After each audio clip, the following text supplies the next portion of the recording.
In philosophy, if you're university students, you may have taken a course in philosophy. YouTube videos exist on discussing the concept of God or scientific atheism, etc., etc.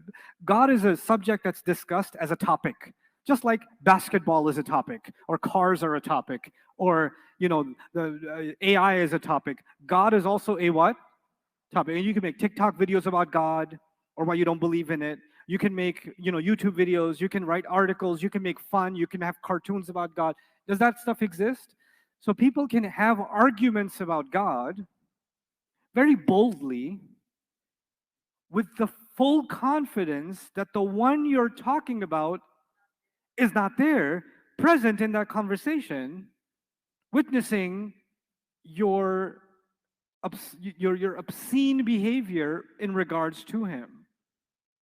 These two groups are arguing about their master. هذان خصمان اختصموا في ربهم.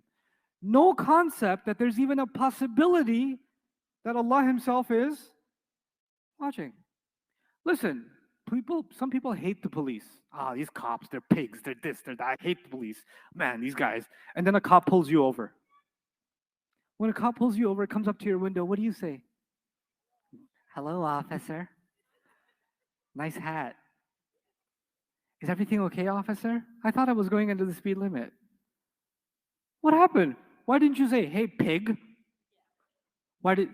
All the attitude is gone. Why? Because once you recognize his presence, the authority of the police and what he represents, the officer represents, dawns on you. And then a humility comes over you, right? So even if you have something to discuss, I don't believe I was going over the speed limit, officer. I was pretty certain that I didn't do that, officer. But you will be speaking in what tone? Respectful tone, because there's a recognition of what? Authority. But sometimes even Muslims can have disagreements about some issues, some philosophical issues in Aqidah, some abstract issues in Aqidah, in theology. They may have disagreements with each other. And in the middle of that heated debate about Allah, people are trying to prove their point, and they're speaking about Allah as if they're just talking about any topic. Allah is not a topic. ما يكون من نجوى ثلاثة إلا هو رابعهم ولا خمسة إلا هو سادسهم ولا أدنى من ذلك ولا أكثر إلا هو معهم أينما كانوا. There's no secret conversation between three people except the fourth is Allah. No five except the sixth is Allah. No less than that, no more, except Allah is with them wherever they may be. He's with them wherever they may be. ثُمَّ يُنَبِّئُهُمْ يَوْمَ الْقِيَامَةِ بِمَا كَانُوا يَعْمَلُونَ. And then He will inform them in great detail about what they used to do, the kinds of conversations they used to have. So Allah points at this defiance, this blind confidence. And these are the same people. There's actually a place in Surah Al-Ahqaf. These people that didn't believe in Allah, made fun of Allah, made fun of revelation, they talked about it so boldly.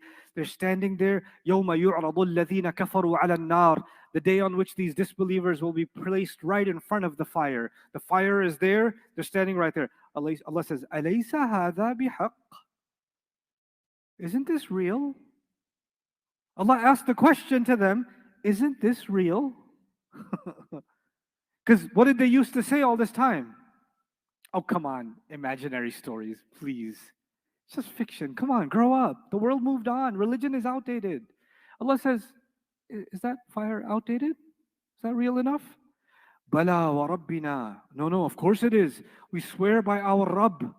Ooh, new humility just spawned from within. It grew from within. فَذُوقُوا الْعَذَابِ. Then taste the punishment.